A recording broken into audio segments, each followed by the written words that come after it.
आपा हम आपा कितने दिन हो गए हम तमाम खाना साथ बहनें आपस में मिली ही नहीं। क्यों ना कल की छुट्टी में हम दावत रखें और सभी बहनों को दावत पर बुलाएं। अरे वाह, क्यों नहीं, ये तो बहुत अच्छा आइडिया है। तुम छोटी हो लेकिन बातें बहुत अच्छी करती हो और इसी बहाने हम अपनी रिश्तेदारियां भी निभा लेंगे। ठीक है आपा, मैं भी सभी बहनों को फोन करके आती हूँ और मुझे यकीन है कि वो लोग मना नहीं करेंगे।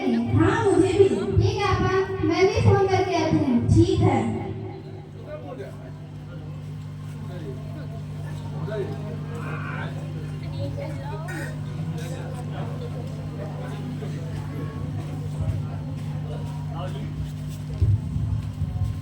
लगता है वो लोग आ गए। अस्सलामु अलैकुम व रहमतुल्लाहि व बरकातुहू। वालेकुम अस्सलाम व रहमतुल्लाहि व बरकातुहू। गुलशन कहाँ है, नजर नहीं आ रही। आपा अंदर है, मैं भी आपा को बुला कर लाती हूँ और साथ में पानी पिलाती हूँ। जल्दी लाओ, मुझे बहुत प्यास लगी है। हाँ अभी लाई।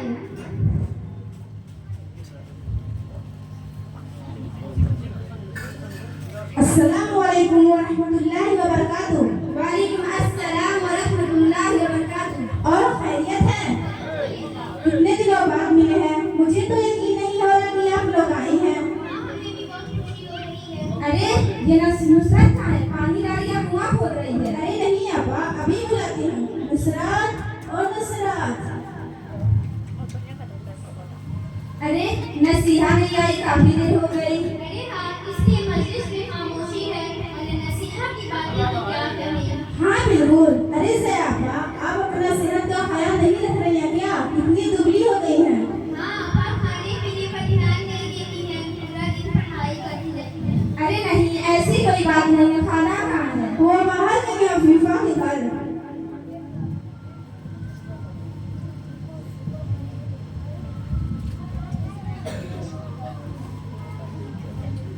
अस्सलामु अलैकुम व रहमतुल्लाहि व बरकातुहू। वालेकुम अस्सलाम व रहमतुल्लाहि व बरकातुहू। अरे इतनी देर क्यों कर दी और दो सलाम क्यों? मजलिस में तो एक सलाम सबके लिए काफी होता है। हाँ मुझे पता है आपा, एक सलाम तो मेरा आप सबको है और एक सलाम आपकी सहेली रब की तरफ से। आते हुए मैं उसी के पास गई थी, सोचा कि उसे भी साथ लेती आऊं। फिर क्या हुआ, वो आए क्यों नहीं? सब खैरियत तो है?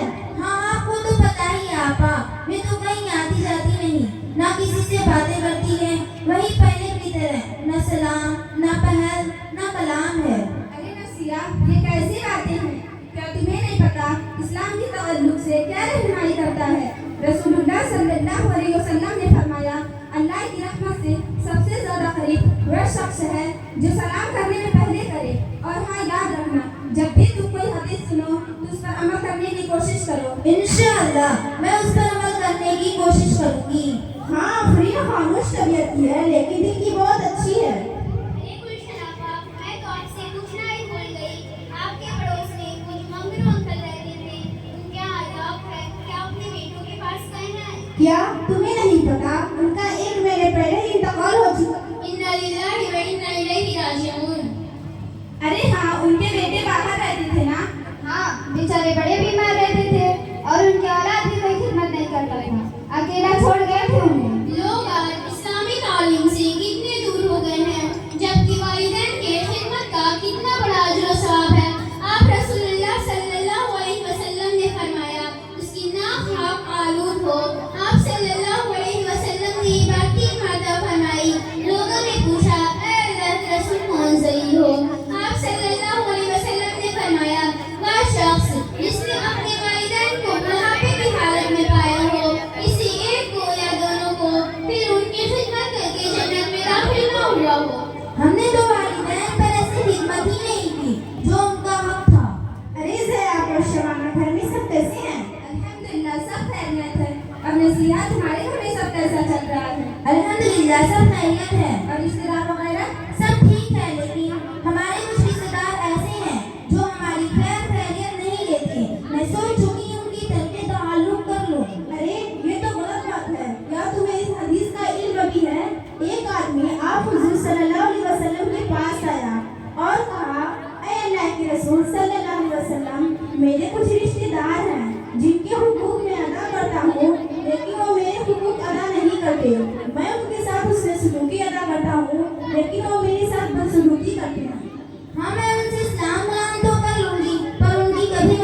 करूंगी। अरे नसीहा, क्या तुम नहीं चाहती कि तुम्हें 2 गुना अजर सवाब मिले?